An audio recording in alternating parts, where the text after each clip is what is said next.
I'm Sean O'Neill and welcome to my weekly podcast where I chat to the key figures who shape and lead their industries. The following story is a conversation with 4 individuals that set up Tri-4-Life many years ago. These 4 individuals have done incredible things to support their community and ultimately ended up travelling to Everest. They stood on top of the world.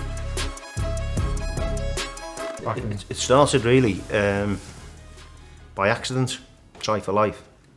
So we'd had a couple of bereavements in the family, young people with issues with alcohol. And as a family, we didn't really understand it. You know, I just thought they were abusing themselves and really upset with them because of what it was doing to the family. And then when they both died, completely separate sides of the family, I could just see how it was impacting everybody and no one would talk about it. So his Uncle Bill suggested we go on a bike ride. So we just got on the bikes, something that we never really did much of. We ended up at a little cafe in Cheshire with a pot of tea, and Chris Futrell, whose brother had recently passed away, just started to open up about his feelings about what had happened with his brother around alcohol abuse. And we had the same issue with an auntie on my mother's side of the family, and it just got us chatting about this kind of whole unknown impact of how everybody was feeling. And that got us chatting, it got people opening up about it, and I said, well, why don't we just do something to remember them together? And that's where we said we do. We were arguing about sports, like, you know, Billy was a footballer, someone was a little bit of swimming, bit of running. And back then, triathlon was quite new. None of us had really been engaged in triathlon. It's quite a new sport. And Billy lived in Crewe, and he said there's a local triathlon, the Crewe and Nantwich sprint distance triathlon, why don't we all do that?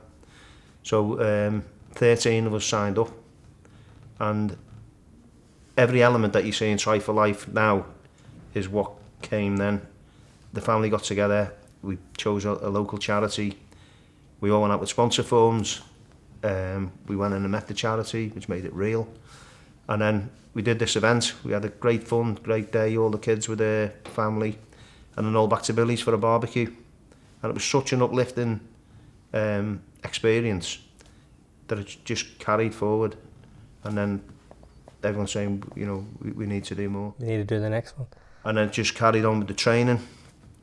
And then we were doing a sprint distance triathlon then, so we did a couple of sprint distances that year. And then we said, right, next season we'll do an Olympic distance, which is like massive, because it's doubling on that. And then things began to grow. We wanted to learn how to perform better, so we joined the local swimming club at Burnav.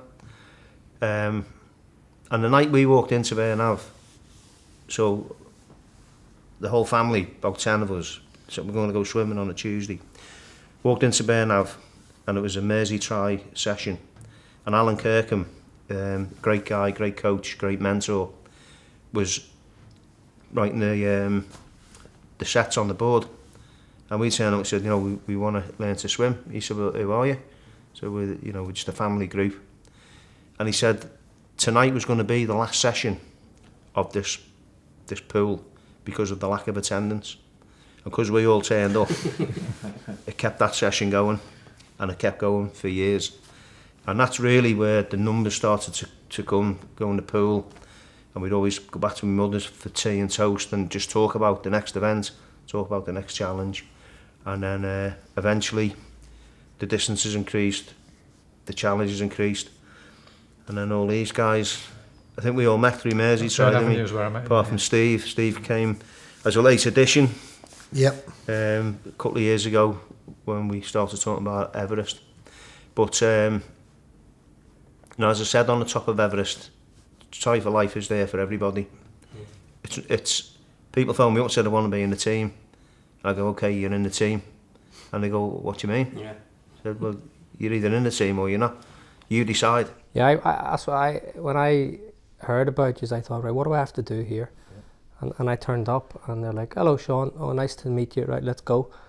Yeah, see you next week again. Yeah. And that was it. There was no rules, no paperwork, no understanding. And I remember that next week I said, all the money that you raise, or there must be expenses. And that was the other thing I couldn't believe. You all do this out of your own pocket. Like, as Martin said, completely altruistic. And whatever age group, you know, it's just beautiful. Well, it is. The whole concept of Tri-4-Life is fluid, isn't it? It means different things to different people. And, you know, it all, what it takes is that buy-in, that general buy-in. And it takes people of that particular mindset to be able to want to buy into that and want to be part of it and want to keep being part of it and keep that going, really. And could all of you swim when you started? Not very well. Yeah. Still can't swim very well. So. Average. I couldn't do probably 10 lengths in one go when I started. But then you just He's up to 12 now. Yeah, I'm doing all right now. But no, that was the magic of it, and just the social side is important. You know, I know a lot of people want to focus on performance.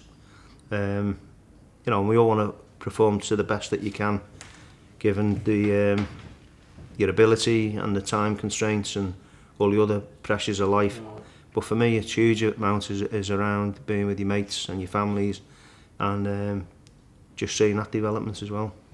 I think we're in 4th generation now, aren't we? Absolutely. With, So we know about the start, and we know that we've got world record holders and people that have stood on the top of the world here. But some of the other people are going to still say, "Well, I can't do a full Ironman. I don't think I can stand on Everest, and I don't think I've got the ability to run marathons." So what are some of the other events you do, to be honest, I think is even amazing. Weekends away, walking the mountains, shorter distances. Tell us some of the other things that you have achieved as a group. Even cycling across America is an amazing one, how you had 50 people go across America together. So the way, I mean, the one I love as well is the way these things unfold, and these guys will have their own thoughts and ideas on it. But if you think back to 2003, we just started getting into kind of Olympic distance triathlons, and we back at my mother's 11 o'clock at night, cheese on toast and tea, and talking about these great adventures that we could have. So we were bandying this conversation around the table, and Ian Simner at the time said, "Why don't we cycle from Land's End to John O'Groats?" And another guy said, "Well, why don't we swim the channel as a relay?" And someone said, "Well, we could cycle to Paris from, you know, Liverpool to Paris." I said, "Well, why don't we do it all? We'll link them together. We'll do it as a relay. We'll bring the families along with us, and we'll do this massive road show." And things just escalated. And then I said, "Right, we need a name for the team," and that's where it has come out. Tri-4-Life. And people have a saying, "Tri-4-Life, in for life," which is No escape, like the mafia. no escape. Yeah, take the cash shilling. You know, even if you know, people dip in and out of it with the way the life flows. So they could be 100% committed for one event, and then, you know, something happening with the family, they got work commitments, and they just step back from it. But then when they're ready, the door's just there, open, and I'm seeing that time and time again on me over the last 20 odd years now. Inclusivity is very important, isn't it? I mean, it doesn't matter whether you're climbing Everest or doing the local park run. That's your Everest, isn't it? And we're trying to encourage anybody to do the best they can, make the best of what they've got. Not everybody can be on top of the world. You just got to include as many people as you can and encourage them along the way. You know, and that's bringing the kids along as well, isn't it? And getting them involved in it. That's an inspiration for them, hopefully. No, absolutely. And you know, going back to the other events that you alluded to, things like the Cross Mersey swim has grown year on year, hasn't it? You know, we've gone from just about getting 6-7 people across and fighting the authorities to enable us to occur to it now become, you know, a real fixed date on the calendar that lots of people look forward to, that people train, you know, from spring towards September when we actually do the swim, the amount of people that register and get interested. And you know, we're now taking, you know, a couple hundred people across the Mersey. What is it, the 4th highest tide in the world? And it's a big, you know, it's a big thing. It's you know, we've all probably between us done it 50 odd times, you know, but between us all. But every year that we do it, So it's a is massive it once a thing, year the Mersey swim? Yeah. So I mean, I think I've done about 14. Liam, you've been obviously there since the start. 20 years now. So 20 times. Yeah. And you know, it's a real big thing every year. And I'm going to do one sometime soon. This year. Maybe not. Yeah, absolutely, Maybe. yeah. But it is, you know, to see the sort of joy on people's faces afterwards when they've done it for the first time, you know, and that I'll never take that for granted. That swim every year, it's a difficult swim, and but it's it's a fully enjoyable swim, and it's a brilliant thing as well. Swimming isn't your favourite one, Steve? No, I'm struggling a bit with swimming. I'm glad you're struggling at something. Because I remember whenever we tried to keep up with him, going over the Lake District hills, I was like, where's he gone? Let's say on Saturday, Steve goes for a walk and we just follow him. But you know, when I got on board with Everest, I just thought I'll go on the journey. Mm-hmm. Whether or not I get to Everest at the end, I'll go on the journey, because the mountains up until Everest was an adventure in itself. Yeah. Mm-hmm. To climb those mountains was an adventure, but sort of. And that's what I remember. Just kept going. One of the first walks I was on, I was walking beside you, and again, you just don't know who you're speaking to. And I says, "Oh, Steve, have you done any walking before?" And yeah, I've done Mont Blanc. And he started rhyming off. Yeah. Done Mira Peak, and I'm like, "Fucking hell, this guy's." He just looks like he's out for a walk, doesn't he? In the lakes. And then he started. And what you did say is, "Yeah, I'll probably not do Everest, but I'm just here because I'm enjoying myself." Yeah.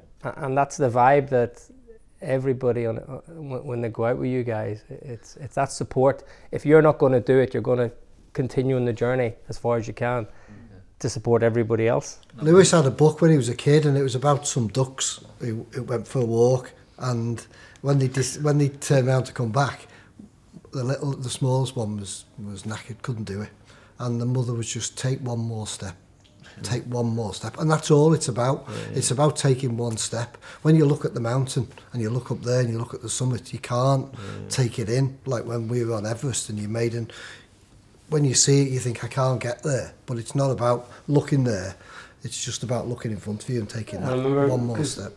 You were the first person I met when you came back. We had a coffee, I think a couple of weeks after, and you reminisced and told me the story of what you'd probably told 100 times in them 2 weeks, because everyone's captivated by the story. And I remember you saying to me you locked up on one of the sheer drops, and you said, and then you looked down, and it looked even worse when you looked down. So you just knew that you had to go that way. That way or bust, yeah.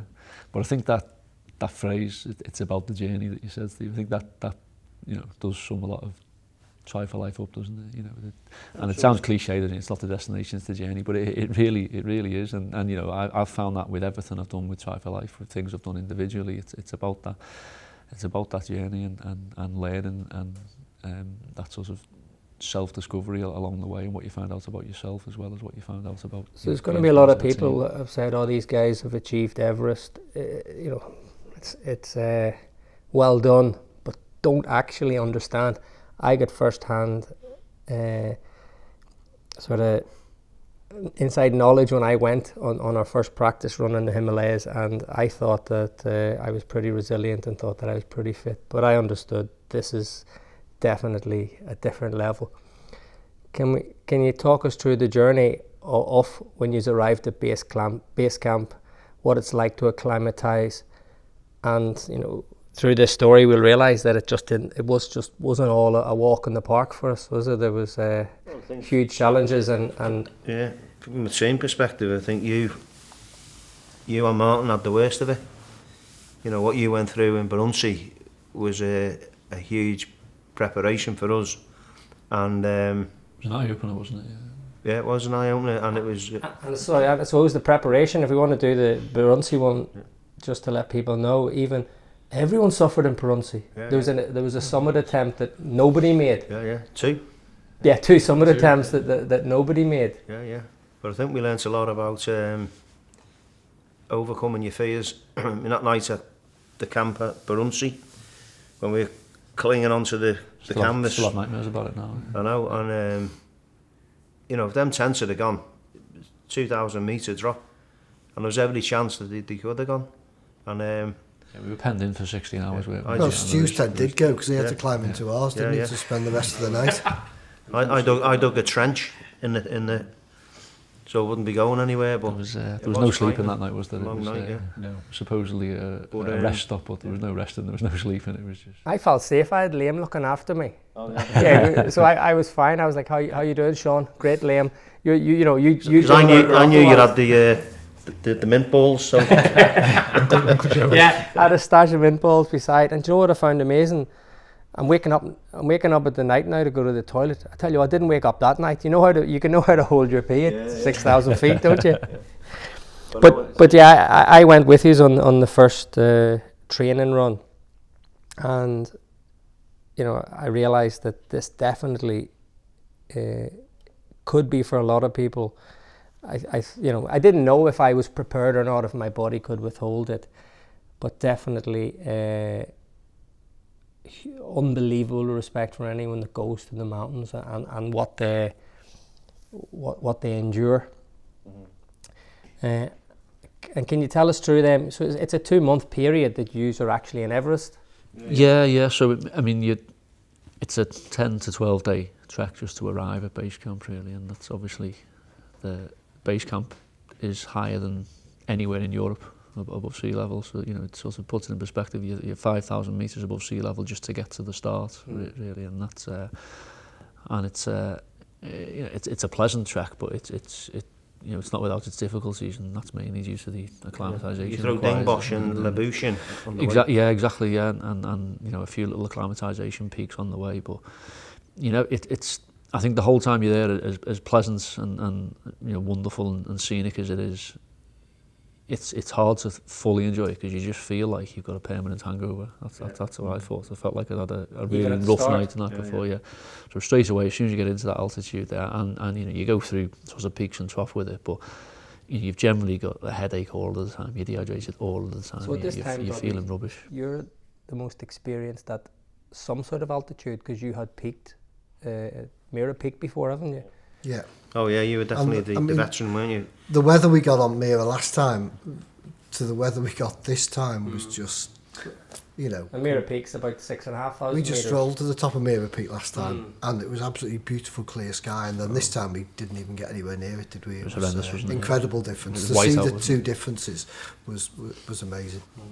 But I wouldn't say I was madly experienced really, but I've been more to altitude perhaps. So as you're acclimatised on an Everest, you go up stages, you come back down, and then there's base 1, 2, 3, Up to 4, yeah. 4 peak. So it's 5 different levels. Yeah. So you do several rotations.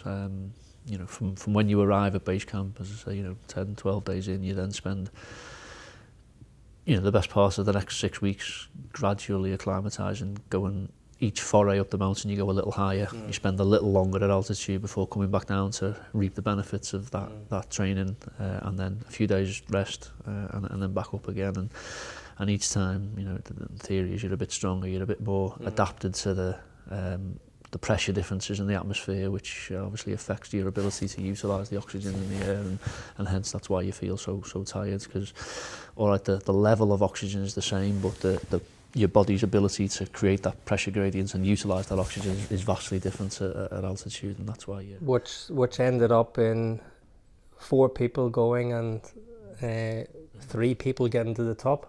Yeah, absolutely. Yeah. When did you start feeling that, or were you unsure that, you know, there may be a point here where it was affecting you too much? There was a day when we were going up the Lopty face heading to Camp 3, and I'd had a little episode of shortness of breath prior to that, but we were all feeling short of breath, so it was hard to know whether it was altitude or whether I was really ill, but I thought something was wrong quite early on, really, because I'd managed quite well up to base camp, and I thought it's probably a little bit more than just altitude sickness, but it was when I started to have some chest pains, that's when I really thought that something wasn't right, and it was a rest day when we went back to Gorak Shep, wasn't it? That's when I was really, we go from base camp back down to the hut before that, and I really struggled on that day, and I thought, I'm unwell. Are you guys aware at this stage? Yeah, Martin's like the ultra endurance athletes amongst us, and to see him moving so slowly was a real shock, because there's nothing you can do to assist that. You know, you ask him if he's okay. We were praying that the 5 days at base camp would be enough to kind of level it off. But those 5 days, you just continue So to. did I. But I think you're right, that trek back to Gorikshep from base camp to try and go down a little bit, get a few cans of Coke and various other things, I think that became obvious. That's when I realised that there was. And then that night we'd watched Reservoir Dogs, and I remember Mr. Pink was and going to bed, and all night I had like a very sharp chest pain, like and the following morning I was awake all night thinking I was about to pop off, really. I mean, we sort of knew, didn't we? We'd had a couple of chats, hadn't we? And we both sort of knew. And to bring it into context, you have ran. What's the furthest distance you've ran as an ultra athlete? Well, it's about 88 miles, I suppose, is probably the furthest one in one go. He's done the Arc to Arc, hasn't he? And that's from the Marble Arch to the Arc de Triomphe solo. And I know how hard that is because I had to watch him do it, and it's just. Plus, you're a world record holder. Well, yeah, that's right. Running a marathon as a plant pot. I'm a plant pot. Yeah, so to bring it into context. We've all done great things. I had an unfortunate medical experience, and I think I was disappointed because it wasn't. I don't think it was my fitness that let me down, it was my body and genetics that let me down. So although I was disappointed, as we said earlier on, we're a team. Yeah. It's great. 3/4 of us got to the top. So I was always disappointed personally. It doesn't take away from the way I feel about being part of the team, and I feel we achieved success as Tri-4-Life. Of course, I'd like to have been there as well. But. So was it a group decision who voted, or did you know that? Well, I had to stop. Yeah, it's medical tent. We got him to the medical tent, and that wasn't an easy walk from our tent to the medical tent. Took about an hour, and then that's less than a mile. We got there, didn't we? And we were sort of did arrange for you to have an ultrasound, didn't we? And we both were sort of hoping against hope that it was a pneumonia, weren't we? The thinking. I think both of us really knew better that it wasn't, didn't we? But we were hoping against hope that it was. Pulmonary emboli, which are clots on the lung. But you had multiple clots on both lungs, didn't you? So there was the fact that you'd got up to Camp 3 and was able to persevere that far, given what you had, was remarkable. It was absolutely remarkable. Quite lucky, really. A lot of people do die of that. Well, people did die on the mountain. That next night we were up, when we left, we got to Camp 1, and there's a Russian team opposite us, and a guy died that night of the same thing he had. So Martin was probably hours away from being dead if he. And he was exactly the same age as you at the time, because I remember when we got the news the next day at Camp 1 and them telling us. And all that impacts you when you're on the mountain. I think we had lots of conversations before we left, kind of forced conversations really, because the trekking company, Adventure Peaks, were quite, they wanted us to know the dangers of going there, and they wanted to know the facts and figures of people who didn't come back, and they wanted to know the impact on our families. So those documents that you're signing, above 6,300, there's no rescue, there's nobody coming to get you, and your wife has to sign that before you go. And I think those things before you're leaving kind of set the tone for the reality of being there. And we sat down, the four of us, and said, look, I don't want to come back without any of you guys. I just wouldn't. What's the point of having such an achievement if one of you ain't here? So we had a conversation that if there is anything going on, then we need to come home, and let's fight another day. But I don't know. And then reflecting back to how it all started, which is his fault. We were sat in Royden Park, in the rain. So little Cohen's running around with Oscar, my grandson, and we're having a cup of tea. And it was a miserable day. It was a horrible day, wasn't it? And Phil just said, do you want fancy a coffee? So we met in the little hut there, and he said, have you read an event called Peak and Pond? I said, no, Phil, what's that? So he said, well, you climb Everest and you swim the channel. Now I knew that Steve and Martin and Jimmy and Helen, all guys around Tri-4-Life, had all swam the channel solo within the last year or two. So I said to Phil, it can't be that hard to bang on the peak. And then we started, Phil had a great knowledge about Mallory and Irvine and all that local history. And it was 100 years in 22 that they had this first attempt. So that's kind of how the whole thing. I put a little presentation together based on Peak and Pond, which I delivered at one of our team meetings, and everybody laughed. Terrified as well. They just laughed, and then the next day my phone went bonkers. Everybody wanting to sign up. It was a mixture of laughter and glances from the wives, wasn't it? Yeah, I think that was the, But I knew from that One moment of the best. that It's a good time to not have a wife. I knew that the seed had been sown, and the conversation went. This is in 2018, and I said I believe within 5 years, one of our team could be stood on top of the world, and that's kind of what set us up. well, it's been and again it sounds cliche, but it's been a dream of mine since I was a kid, since I was 12 years old. And I'd first heard of George Mallory, and knowing that him and Sandy Irvine, his climbing partner, had grown up and spent their formative years in Birkenhead, and Sandy Irvine being Birkenhead born and bred, was it was a real sort of factor of pride for me that was the case, and that they were the sort of real pioneers on Everest, on this this great iconic mountain. To pursue the Peak and Pond isn't over, is it really? Because Phil's going to nail it in September. Well, all being well, hopefully I've got a channel swim attempt in September of this year.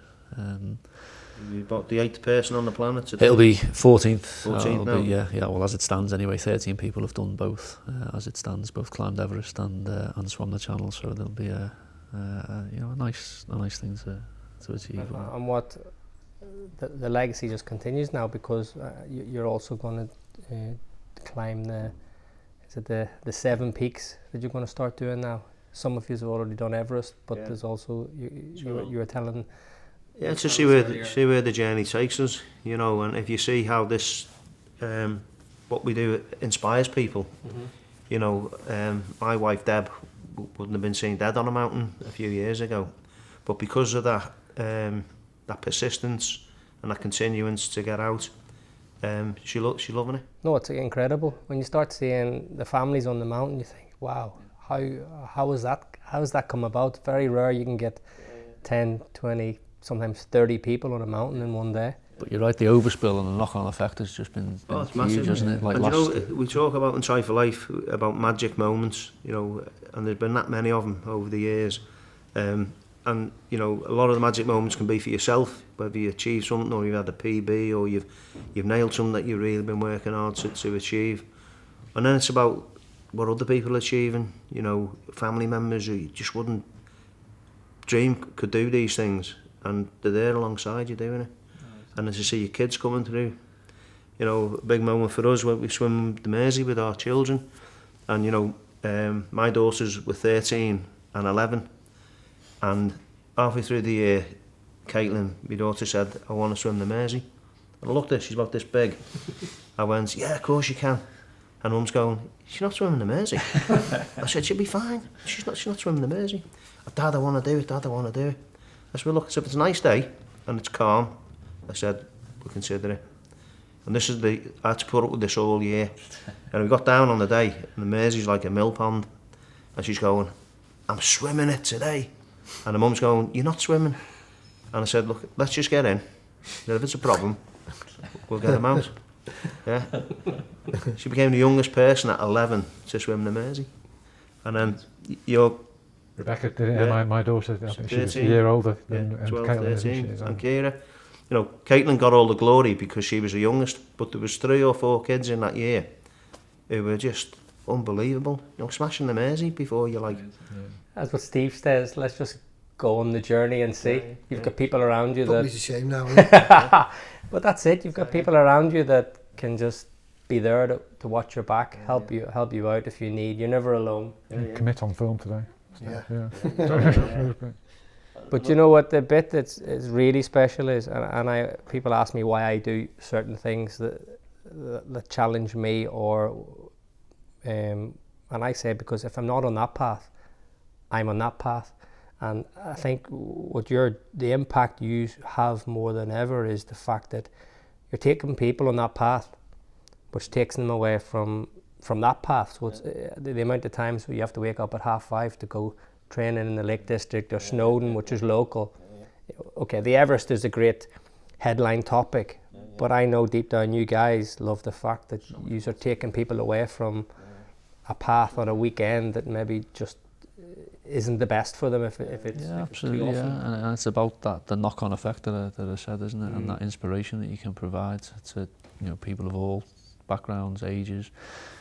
Last week I took my lad, he's 7, Cohen, and I took his entire class up Mulvama. 37-year-olds up Mulvama, because they've been learning about explorers in school, and the head teacher, who's become quite a good friend of mine, actually said that we want to incorporate what you've done and to help inspire these kids. And I don't consider myself in any way any kind of inspirational figure, but if I can just help make their lives sort of, that little tiny percentage better and have to change their outlook on life. And we got 30 kids up Mulvama that, on a stinking day in February, and it was brilliant, and they absolutely loved it. And Cohen went into school the next day and he was walking 10 foot tall because his dad took all his mates up Everest, and he was absolutely made up, and so were all the other kids as well. So, and that's a legacy that'll carry on. That sounds pretty inspirational. There's very few people that I call superheroes, and I get them all together, so I still think you are superheroes. You are to me, and it's not just the physical ability, it's the ability to connect people that would not be connected in any other way. So, and I think that's what Tri-4-Life is, isn't it? As people don't realise what they can do until they start doing it. They can push themselves further than they think. So it's about, taking steps and realising what people can do. I remember the WhatsApp when Ryan and Steve was looking at the stats of 60-plus-year-olds that I remember, because I was on the WhatsApp group, looking at the stats of the 60-plus-year-olds that actually conquered Everest. And that's the great thing, the humour behind it, and the piss taking and the joking is absolutely. We've all lost people over the years, and it's a privilege to be able to do what we can do, really. And we encourage people to make the best of themselves, and for as long as we can, who knows what's going to be around the corner. We've seen a lot of people here today, 5 years down the line. Who knows what we might be doing? So we've got to seize every day, really. I heard there's a famous quote that I use a lot, which is time over tension. For anything that, whether I've achieved it in business or an athlete achieves it in whatever their field is there any specific things apart from practice, keep going one step forward, for anyone that's going to swim the channel, do an ultra event or climb Everest? Is there any specifics apart from keep practicing, keep going? Yeah, you got to do it the right way, and you got to structure it the right way. But I think with the experience that we've got, it's just there. People can help, support and guide, and then it's up to you. You're the person that's got to kind of find that passion and that commitment to do it. But I think what Tri-4-Life allows is a whole kind of support, and different times you need different support. Sometimes you got to be on your own, you got to feel the pain, you got to come through it. Cheese and toast at 11 o'clock. Yeah. Other times, you need that hug, you need that pat on the back, and sometimes you just need a good kick up the arse. So it's understanding the people around you, what they need and when they need it. But it's about consistency, isn't it? Like anything for me in any walk of life, it's about consistency, about always showing up, about always, there's days when you don't feel like it, days when you don't want to, days when you've really got to drag yourself, and you don't need the intensity, you don't need those hard sessions, taking it to an athletic realm, but it's all about consistency, just keeping on going, always turning up. Be consistent. You're training your lungs and your legs, but along the way you're not only doing that, are you? It's about you're training your brain, really. That's the thing that's really important. That says you can actually do it. Yeah, because there's days on the training where you've got your backpack, you've headed for a 30-kilometre walk in the lakes by yourself. No one else could go during the week. I remember you saying, I've just gone on a... He's always doing that. That's how he collects the milk. Yeah. Only because of navigation on my phone. I'd be no good with a map and compass.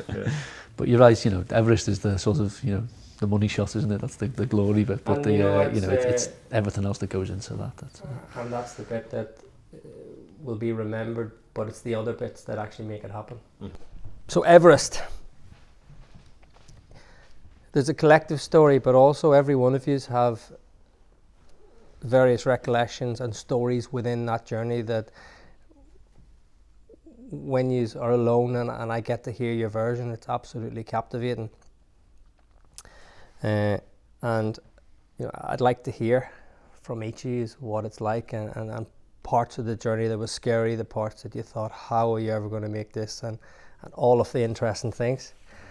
And yeah, well, there's probably two moments that really stand out for me, and there's, you know, there's a whole, you know, plethora of memories and different things that come back to you at different times and stuff. But the two sort of standout moments were being on the summit ridge and, you know, knowing that this was what I'd wanted for the best part of 30 years, and, you know, been working towards it and dreaming about it my whole life, and I was probably 250 metres from the summit, and that doesn't sound very far, but to put it into context, at that kind of altitude, that's still probably about an hour's walk away. Just that short period. You remortgaged your house to get there. Yeah, well, exactly. Yeah, that's the other thing. Yeah, so yeah, it was summit or bust, because I was never going to live it down if I didn't. But feeling terrible, feeling absolutely awful. I could see the flags on the summit. I felt horrendous. I'd tripped over a few times. I'd fell to my knees. I felt awful. I felt drunk. I felt like, you know, where you just think, oh, I just want to curl up and is go. that a collective of jet lag, energy? Well, I just thought it was exhaustion, but probably didn't really think too much about it. It was just trying to do everything I could to try and scramble me attention to being able to focus on putting one foot in front of the other. And as I say, fell over a few times, and I remember falling to my knees once and seeing those summit flags and just thinking, that's it, I can't go on, that was it. And, you know, not someone who gives up very easily, but I'd fully accepted that I just couldn't make it, because I couldn't go 2 steps without falling over. Any other place, any other time, you could just stop, just get on or with get it, the get bus, going, yeah. or, absolutely, yeah. or someone would pick you up. Absolutely, yeah. And I then felt a hand on my shoulder, and it was Perba, who was our Sherpa, our lead Sherpa, this was his 14th Everest summit. He's a remarkable man who I'm still in touch with, and I know a lot too. But he'd realised what was happening, and you know, my oxygen had run out. The cylinder was empty, and hence why I was acting like I was drunk and not really realising what was going on. So he'd realised, I hadn't realised, and he switched the hose over to the spare cylinder, and within, you know, 3 or 4 minutes I felt all right again. Didn't feel great, but compared to how I'd felt 2 or 3 minutes prior, I then was on my feet. So you're literally in the death zone with So, no yeah. oxygen. Yeah, so, you know, that's obviously described as the death zone over about 8,000 metres, because, you know, you start losing brain cells at a rate, and you know, human life just can't be sustained at that kind of altitude. And, you know, lots of people do climb 8,000 metre peaks without oxygen, which is, to me, is remarkable, but their acclimatisation process is longer to enable the bodies to adapt. So to then suddenly go from getting 3 litres of oxygen a minute via the mask to getting nothing at 8,800 metres was pretty, or potentially catastrophic. And, you know, had Perba not realised what was going on, then who knows what could have happened. But, you know, having that new oxygen cylinder, it was like having a new lease of life, and then carried on, and within whatever it was, 45 minutes I was on the summit and feeling good.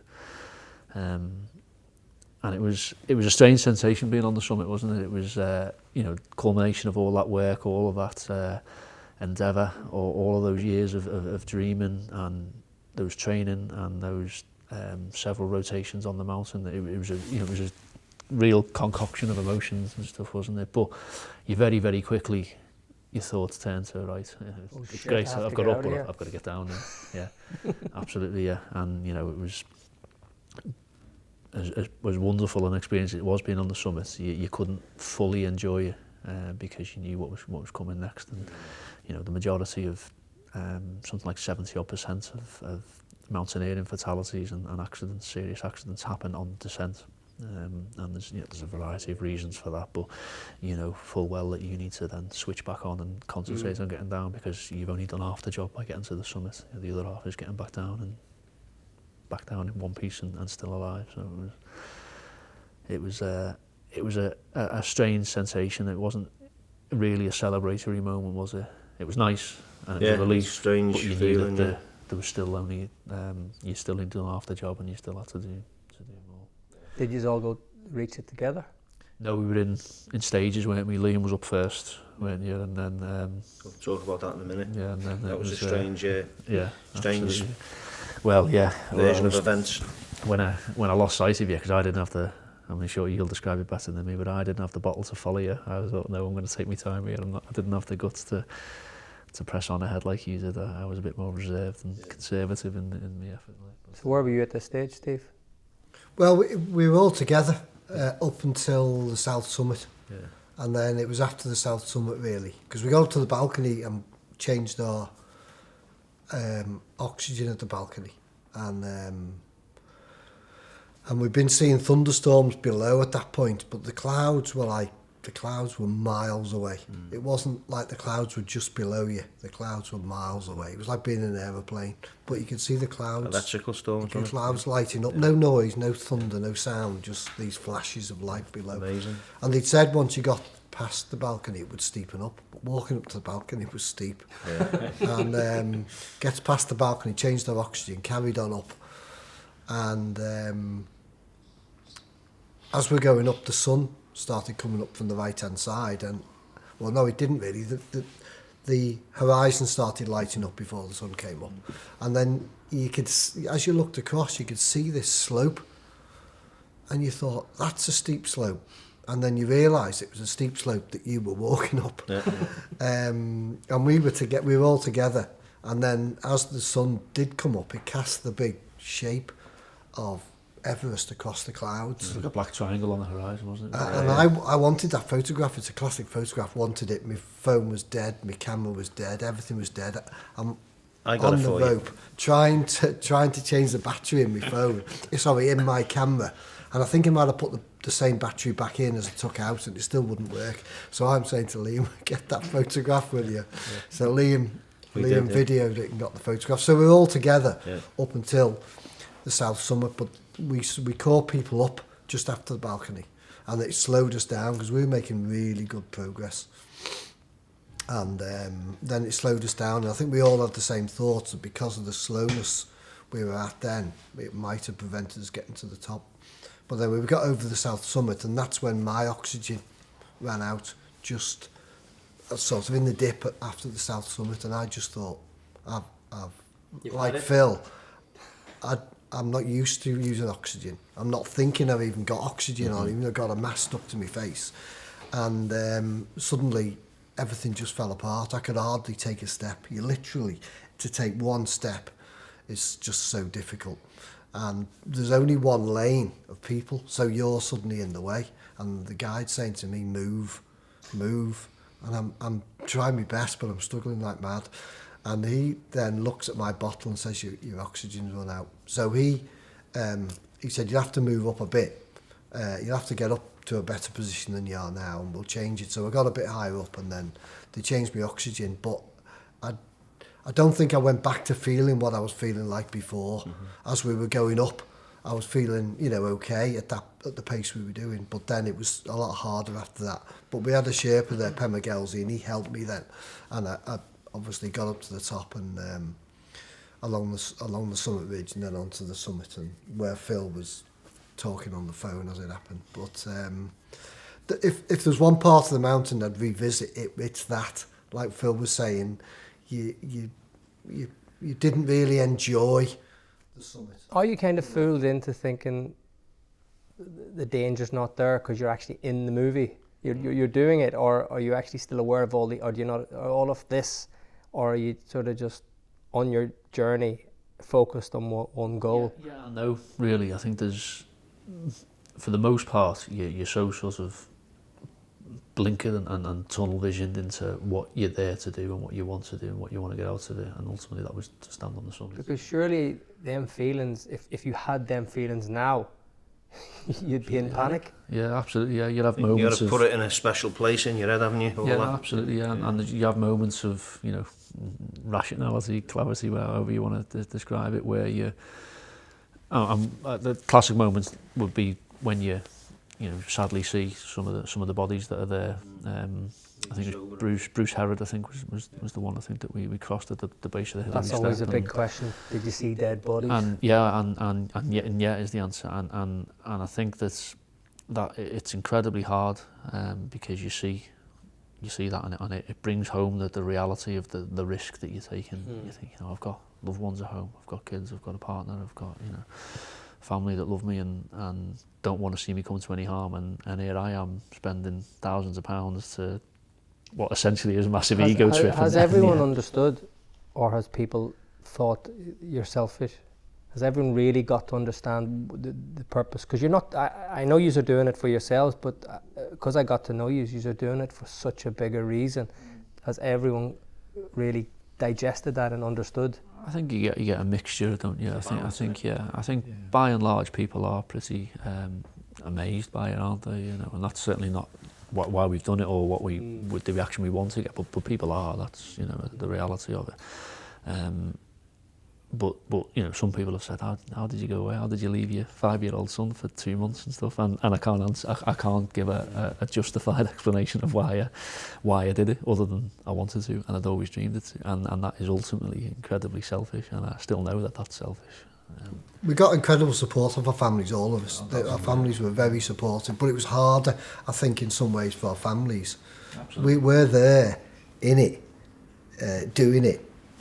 And that's what's all, like you were saying, that's all what's going through your mind, but of course they're at home, don't know what you're doing. Getting some information back, and we're getting some information from us as well, but then once you went up the mountain there'll be about 9 days of nothing, and that was hard for absolutely. And for the most part we're in control of what's going on, aren't we? And I know there's elements that you're not in control of. It's amazing having support, but when you're writing a 50 grand cheque as well, Well, it also it adds another layer of understanding. He never told her that. But those families and loved ones at home, my partner Hannah and kids, Cohen and Cooper, they're absolutely not in control, and they're having to live that and try and get on with their daily lives, going to work and school and whatever. I was captivated by just being on the first part of it with you, the first training. I was captivated in what's happening now. That was a whole journey on its own with the families and the wives absolutely left at home, and the way they coped and the way they dealt with it. And it's interesting that when we do our kind of group talks, if the wives are there, they get more questions than we do. Yeah. And Deb, my wife, was asked, she didn't read anything, she didn't watch anything, she didn't really ask about anything, and she was getting criticised for that. She said, well, his decision to go and do that, me worrying or knowing, wouldn't have changed it. He's still going. Yeah. I know Hannah worried herself sick, didn't she? And she done quite a lot of research, so probably Phil telling her stories about how bad it's going to be. But yeah, anytime it came up, I just tried to change the subject, and I still do, to be honest. It's still a sore point. I think Martin's stories. Yeah, phenomenal. And that's we've always talked about the team, and I know Martin has had his own kind of demons about it, but it doesn't take away the reasons we were there, why we were there, and it will always be about the team, about what we achieved. And Martin was very much part of that. Although we never got to stand on the summit, he was every part of our success. His emotional journey was as much as anybody else's for different reasons. So without his contribution, we wouldn't have stood on exactly, the You can't challenge the biggest. You can't have the biggest challenges in the world and expect it to go right all the time. And I guess that's part of why you guys do so much and support each other. And so with that journey, getting to Kathmandu, so we've done all this 4 years of preparation, hill walking in Wales, Scotland, winter Scotland, alpine environment, advanced winter mountaineering, then 5 weeks in the Himalayas, which was absolutely horrendous. Coming back from that and then preparing 6 months later to go on this challenge of your lifetime. The reality of that kind of time frame, we knew we'd be going away for 8 weeks away from the family. You had all that build up, I run my own business, that was a manic time, never really had a chance to think straight, getting things sorted out in the business with the families, and then suddenly to be on the plane, landing in Kathmandu a day later, pulling into Lukla, and then you're on the Everest Trail, yeah. And it's like my whole world just slowed down. And it was just, the whole thing for me was just like a fairy tale. I'd seen that much films about it, talked about it for the last 4 years, and suddenly we're on this trek. You know, you get to the Edmund Hillary Bridge, and it's like, you know, these legend places. You get into Nancy Bazaar, and all the time, you know, you're getting nearer and closer to this challenge. Suddenly you arrive at base camp, and then for me it was a whole awakening of the kind of spiritual side of it as well, which I'd never really appreciated. But having that journey of 10 days, coming through that culture and that amazing team of Sherpas that we had, and Perba taking us off to that special monastery.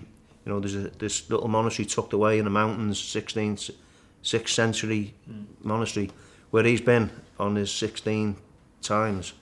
And we got up in the morning, he said, look, it's going to take us a day to get there, but I'm going. Who wants to come? And I thought, if he's been there 16 times, and he's been on that mountain 16 times, I'm going with him. And it was the most eye-opening, spiritual moment of you know, being there together. You know, then we get to base camp, and you say, okay, this is where the fun starts. And then the whole emotion of what you're going to put yourself through, because it's physically demanding doing it once. And day one in the Khumbu was a little bit of a playground. We were practicing stuff and had a bit of a climb, but it was knackering. Yeah, and we'd only got halfway up, and we thought we were going to do a lot more. We thought we were going to get a lot further. Come back to base camp, and you think, right, in 2 days' time, I've got to go through that again to Camp 1. Yeah, and it's 8 hours of physically demanding, exhausting physical activity. And you get to Camp 1, and you're just on your knees, and then you've got to come all the way back. And a few days later, you've got to do it again. So you get this compound effect of the emotion, and you know that a lot of people die in the Khumbu. I think psychologically the Khumbu was the hardest part for me. I think definitely the icefall. Is that the place that the ladders over the big? That's what you see. You know, it's just beyond base camp, but you know, it's an 8 to 10 hour climb, isn't it, from base camp up to Camp 1, and you know that you're going to be spending, as I say, 8 to 10 hours going up it, and probably another 6 hours coming down it. Every single foray onto the mountain, you've got to do that. There's no avoiding it. It's the only way you can go up the mountain, and it is probably the most dangerous part. And that guy died the first week, that Sherpa. Yeah. So we're climbing up, and his rucksack is carabined to the line that we're on. And you know, the day before, we'd seen him being helicoptered off, just hanging on a rope. And you're like, how did that happen? You know, what's happened there? Well, you're hearing and seeing avalanches as well, aren't you? But either side of you, and we would have been caught in one had it not been for Steve's fortunate toilet call. Wasn't there a story about boulders the size of buses? Yeah. Rolling past you. So this day, it's our second route up the Khumbu. We were leaving at 2 in the morning. And the reason you leave at 2 in the morning is because it's dark, it's cold, and the ice is at its most stable. So when Stu said we're leaving at 2, that means everybody on the rope, kitted up, ready to step off. As we come out the tent, part of altitude is you get these banging headaches, you get this nausea, sickness, you get diarrhea, you get insomnia. So all your normal bodily functions that are designed to keep you healthy suddenly fall apart. As we're getting on the rope, Steve announces he's got to go to the toilet urgently. Yeah. There's no argument. Yeah. So we're like, well, just be as quick as you can because we're freezing. Anyway, 15 minutes later, Steve comes back. 2 hours up the Khumbu, we're on the line, making good progress. And next thing we just heard the start of an avalanche. It's just like a rifle shot. It's just like a crack that just whistles down the valley. And you're just stopping and you're anticipating where this is, because it's happening all the time. And when you first arrive there, you're frightened because every noise, you're like jumping because you think it's going to get you.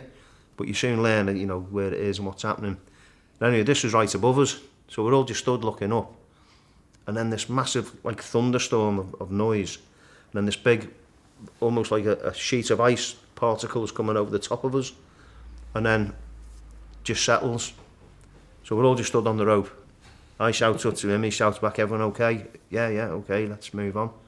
But 15 minutes later, them ropes disappear under this colossal boulders of this icefall.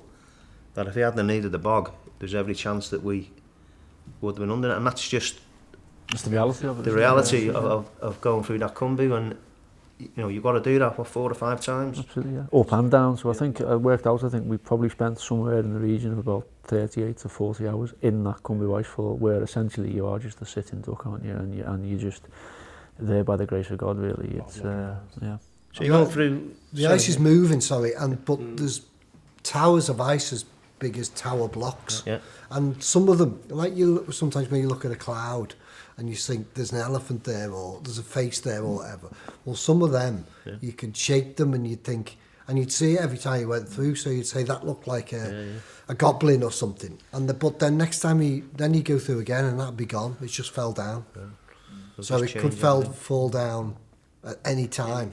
You know, and you can't just sort of get to it and run past it. This bit's not safe. It's the same all the way through. It's an enormous frozen waterfall, isn't it? That's, you know, constantly moving and evolving, and for that reason you're just never safe in there, and you just want to get out of there as soon as you can. It's not enjoyable at all. There's a lot of famous time lapses of that, isn't there? Yeah. Where when you can actually watch it moving. Yeah, and that's where, as you alluded to, all the ladders are. You know, these steel ladders that are strapped together, end on end, going across a chasm that's about 100 foot more deep. And you know, you're walking across these. Any more spare ladders? And stuff. Well, and that's what it is. You know, you're walking across these wobbly ladders with crampons on, with boots on, 4 or 5 times the size of what you'd normally wear on your feet, and so you're completely unbalanced, and it's impossible to not be aware of the risk that you're taking there, and that was hard for me psychologically, as I say, trying to square that with myself. That I was. You see that in each other. You know, I think a lot of the learning before we went was understanding each other, our personalities. And God knows how he's put up with me some days with the hanging around. You've got great patience. Yeah. But Earplugs. we had a rule. So as we're going through the rotations, we had the rule that you couldn't spend more than one night in the same tent together. So everybody had to rotate, so you spend time with different guys. And everyone had a break from you then. Everyone had a break from me, but I knew that he did a great chicken korma, and Steve was great on the cooking as well. So yeah, just to break up that monotony of just being in that space, and as a testament to teamwork and to friendship, to be 8 weeks in that environment under that amount of pressure, and not to have one fallout or one bad word, because we just understood when someone was having a bad day, when somebody just needed a bit of space, when they needed that word of encouragement. And I think it came home to me most when we all were getting to Camp 3, and the level of emotion. It's the first time we've been that high on the mountain, and you could just feel the weight of relief of everybody, because it was hard work.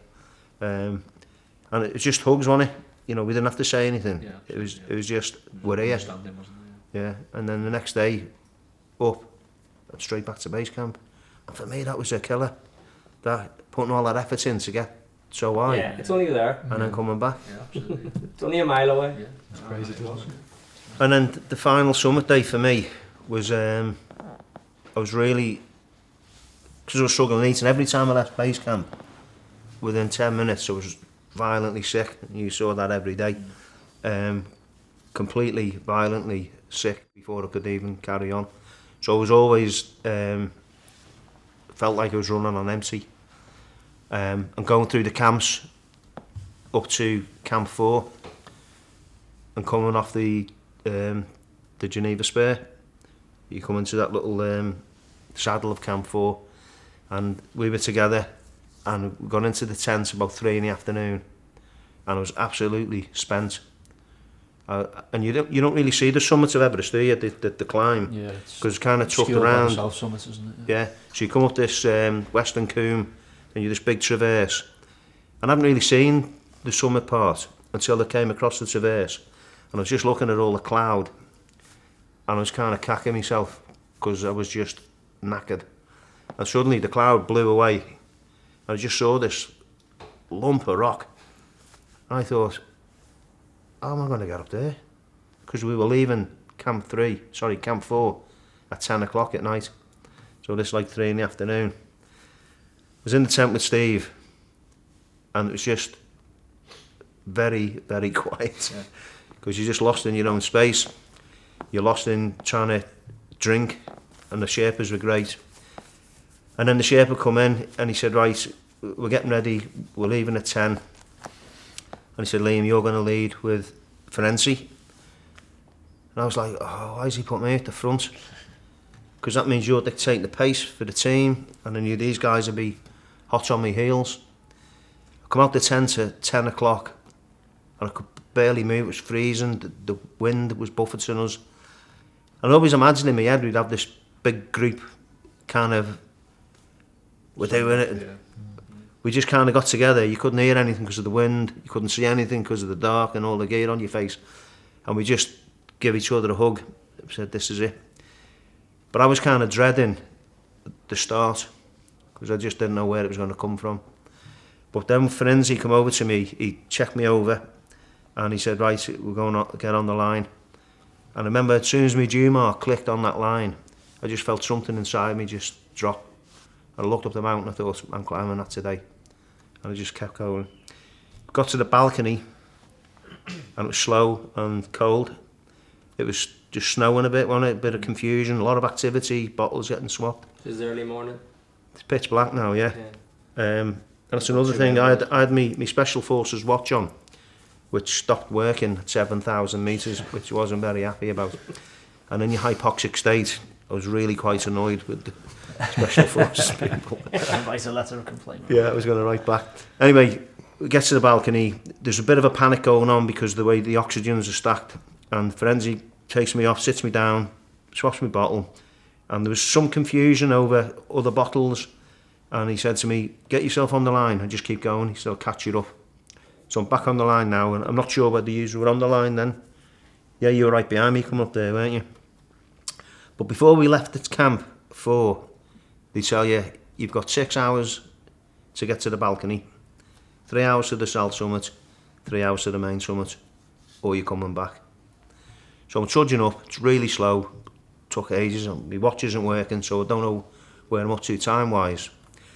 And suddenly, we hit the South Summit, and I think I'm complaining about the pace, and we're all kind of just, we need to get moving. As I'm waiting to get on the South Summit, these two climbers, those American guys, come flying past us, and they were just clipping. So there's an etiquette around how you clip, and you get the rope, and you clip. You got two safety lines, and you always have one clipped on to the rope, clip the other one on, and move. Well, these guys were clipping onto harnesses, rucksacks, then a rope. And I was watching them come up. I thought, how are they moving that quick? And I just saw them flying through people. Something inside me just said, I'm just going to go with them. And as they came past me, I think I said to Phil or these, I'm off. And I just did exactly wherever they clipped, I clipped. And suddenly I'm down the South Summit, I'm on the main summit path, and then I get to the Hillary Step. And I'm looking at the Hillary Step, and there's 8 guys waiting to get up it. And there's a guy sitting there having a rest. And I thought in my head, I think, right, just get to there, I'll get up the Hillary Step. And these guys moved away, and this guy still sat there. And it wasn't until I almost tread on him, I realised he's dead. And it was like a really kind of wake-up moment. And I don't know, it's just a mad time just to look at somebody who's done what you're doing. And that's the kind of balance of it. Anyway, got up the Hillary Step, and in my head now, I'm not stopping till I hit the summit. I'm not stopping till I hit the summit. I didn't quite know where you guys were, but I know you got trapped on the base of the Hillary Step. We got trapped behind a Malaysian climber here who was struggling, and we were struggling to get round him because of the risk we'd have to take to get round. And I thought, well, I'm not prepared to take that risk. I'd rather just take my time. And so I'm conscious now of my oxygen as well, because I haven't got my Sherpa with me who's got my oxygen. And you smoked the Sherpa. Well, I was expecting him because he moves quick. It's Ferenczi, don't he? And I thought he'll catch me, but I'm just going to keep going. Anyway, he didn't. I got to the summit ridge, and I can see the summit flags, but as Phil said, it just looks a light town away, doesn't it? And I stepped onto the snow ridge, and there must be 5 guys on the line in front of me, and I just heard this rifle crack, and I was like, I'm on the top of Everest. what's going on? And suddenly this thundery noise, and about 100 metres ahead of me, just to the right of the rope, the whole mountain just opened up. It was like a cartoon, you know, where the cracks come. And it was, this crack just went right past me. And the whole of that side of the mountain just dropped away. And everyone on the rope threw themselves over this side. And I'm thinking, I've come all this way. I'm not going to get to the summit. Yeah, and I was laughing. Anyway, things settled. I was kind of just on my knees looking, and all these other guys were just getting themselves together. I thought, I just got to get there. I just got up and carried on moving. And one guy in particular was really emotional. I wasn't sure whether he was going up or down, but he was in bits because of what had just happened. You know, he nearly went over the edge. And I got to him and said, you okay, you okay? And I couldn't understand his accent. I thought, you got to deal with it, mate. And I just carried on up. So eventually I got to the summit, and it was just like the whole, like a vacuum of everything. The whole time that we'd spent, all the preparation, and lots of like flashbacks of stuff of the journey. Yeah. And then just came right into the centre of my chest, and I was like, fucking hell, I've done it. I'm here. And then exactly what Phil said, gotta get back down now. Yeah. And then that takes over.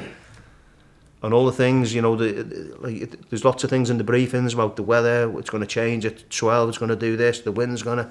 And the wind was already blowing you off your feet as you're walking up.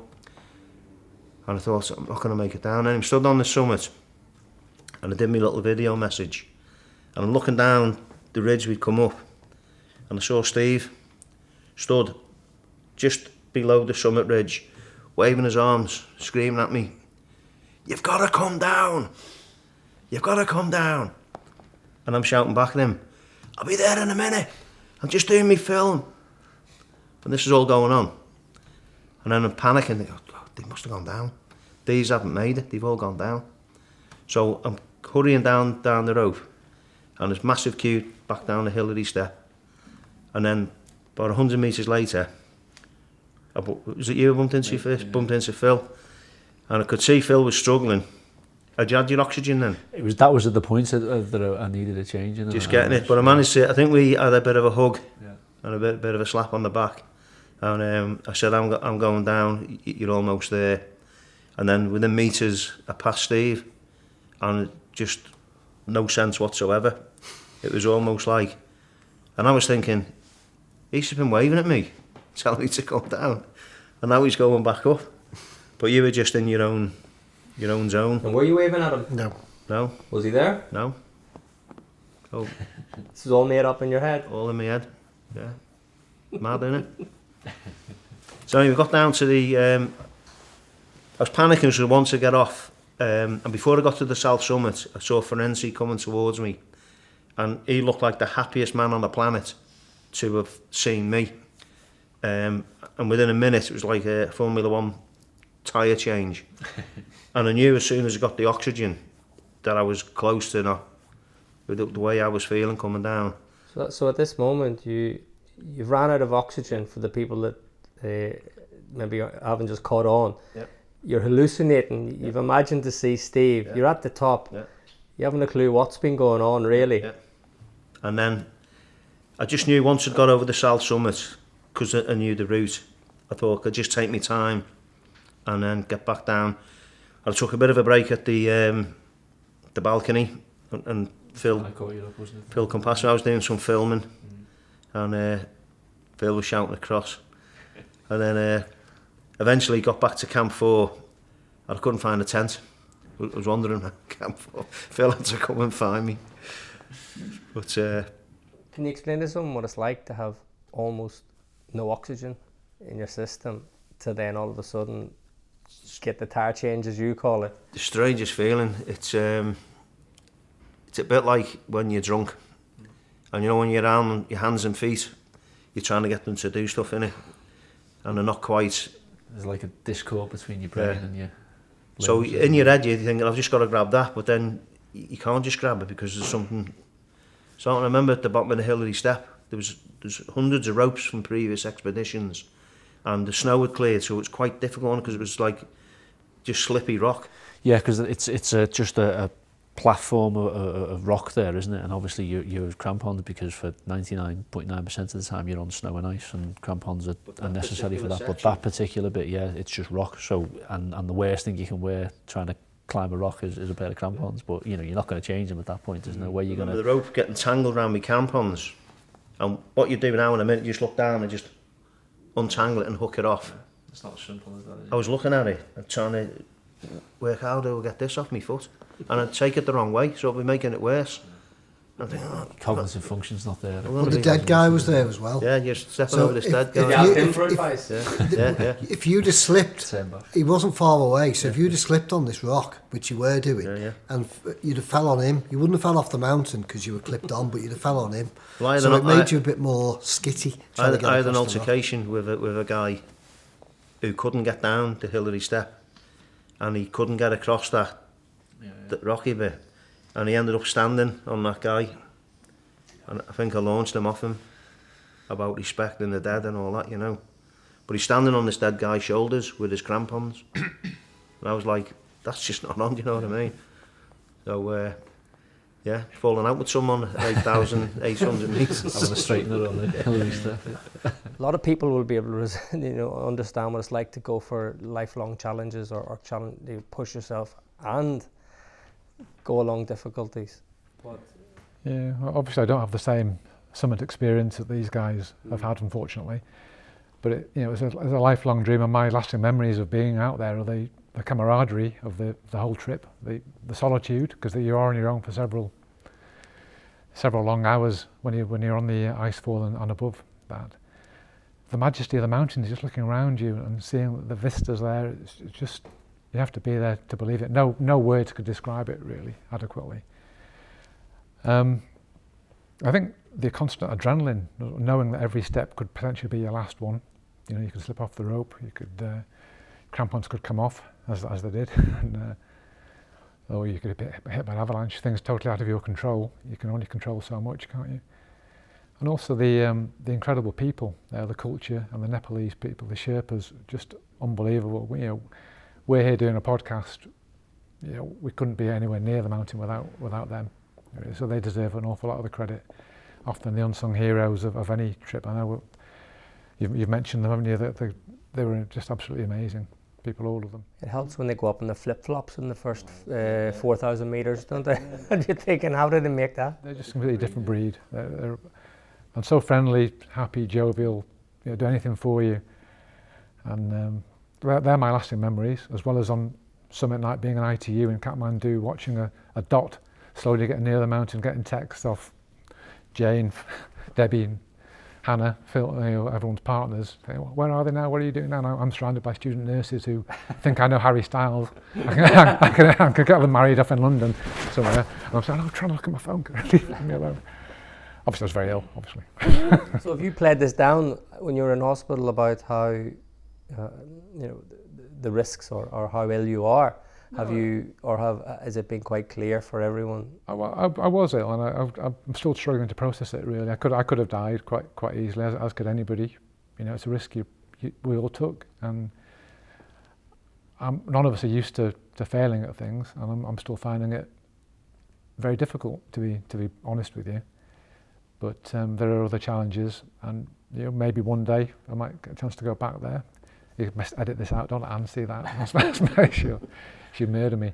But I still see it as unfinished business, and I think with the right medication I could probably have another crack. But obviously I've only got one house to remortgage, so that might be a bit restrictive. But the fact we three of the four of us made it to the top, and the elation when I knew they'd made it, that compensates for everything else that I had to put up with there. And especially when they arrived back to Kathmandu from Lukla at the airport there. I've been waiting all day for them to arrive back, and seeing us all safe and sound, knowing we're all going to get back alive, that was just euphoric, really, euphoric moment for all of us. We were the shadows of the men we started off being. We'd all lost a hell of a lot of weight and looked very ill, really, to be honest. I've had so many people ask how did they lose so much weight and what diet they could go on. Yeah. Definitely wouldn't recommend that one. Definitely not. It was a fantastic experience. I wouldn't change it for the world. Well, maybe one aspect of it, but I wouldn't change the trip itself and the company I was in. It was just a fabulous experience. From the experiences I've had with you and the future experiences that I'm going to have with you, we all sort of hear about how, you know, it's a team effort, but a lot of people sort of believe, oh, they're only saying that for the camera, and I know this. I know this is the most altruistic, beautiful team effort that has changed thousands of people's lives and is going to change tens of thousands of people's lives as Tri-4-Life grow, as your families grow, and when people understand how welcoming and supportive you are to the underdog, really. And so these guys reached the top of the mountain because of also your support and help through that journey, and there will be hundreds of other people or thousands of other people out there that have reached the top of their mountains because of the support that you four have given them. The question everyone's going to want to know, how do they be part of the Tri-4-Life team? Yeah, what do they do to turn up? And it's easy to say, oh, you just turn up, but could you give us some local walks or events, or how they can reach you, how they can connect with you, and just maybe let's sort of spell it out for those people, because I know there's thousands of people out there that you can do amazing things for, and let's see, can we connect with them? Well, Tri-4-Life is blended into lots and lots of different organisations, and you know, we've had lots of discussions over the years about becoming something more than we are. You know, well, why don't we become a charity, or what's the latest one, an ICC or whatever they call it. But Tri-4-Life was never about that. You know, it was just about getting people together and doing stuff that we love for community, for charity, and for that, you know, achieving things yourself. You know, we're involved in lots of local organisations. The Paul Lavelle Foundation's quite a huge one. So a lot of swimming, a lot of cycling, a lot of running are done through organised sessions with these guys. We have a whole calendar of events that we kick off with throughout the year. So we have our charity boxing night in March, which is a great local community fundraiser supporting young people through boxing. We've just had our netball. We do a netball tournament each year.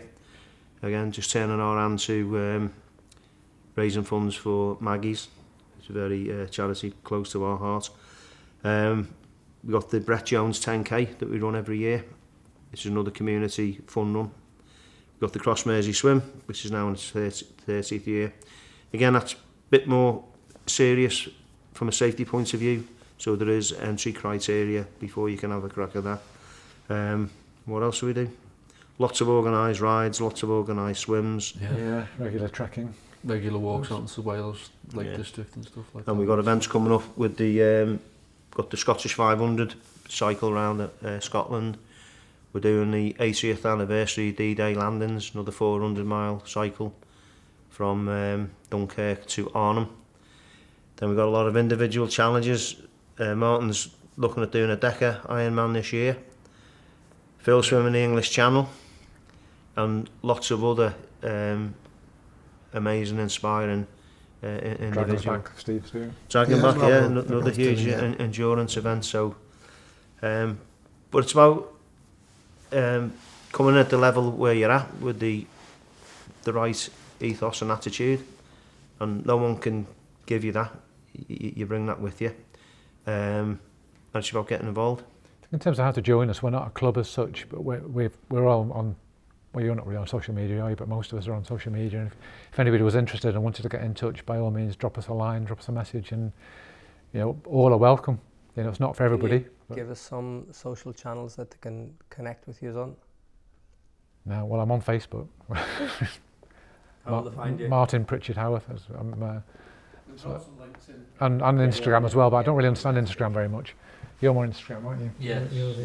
If people just tend to email me and I'm not sending the information. So we'll drop the links on the in the comments below.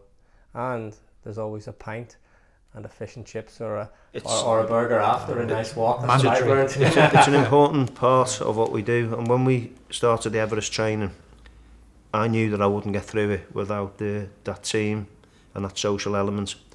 And a huge part of it for us as a family and as a team is about celebrating your victories, you know, and it's important that when you do stuff that you go to the pub, you talk about it, you have a beer or a coffee or a non-alcoholic for Phil.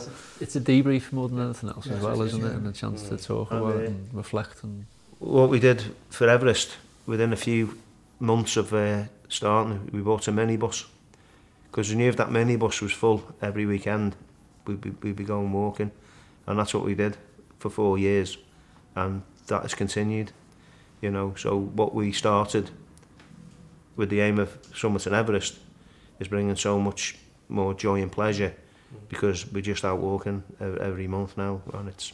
And the minibus journey isn't just a journey, is it? It's also a social. And have you know, to enjoy the journey to wherever we're going on the bus. Well, the minibus journey has started with 5 other cars or another minibus behind you, because there's that many people have wanted to join the day out.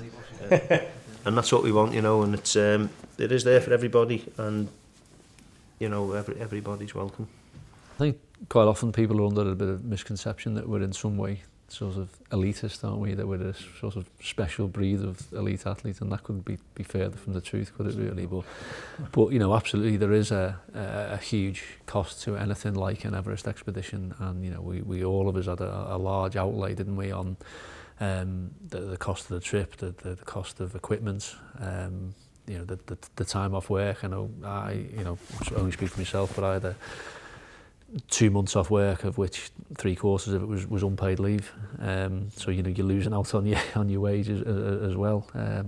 But the outlay in terms of expedition fees, permit fees, equipment, all of that was probably somewhere in the region of about £75,000-80,000, wasn't it? Which is not, you know, we're ordinary people, aren't we? You know, it's not.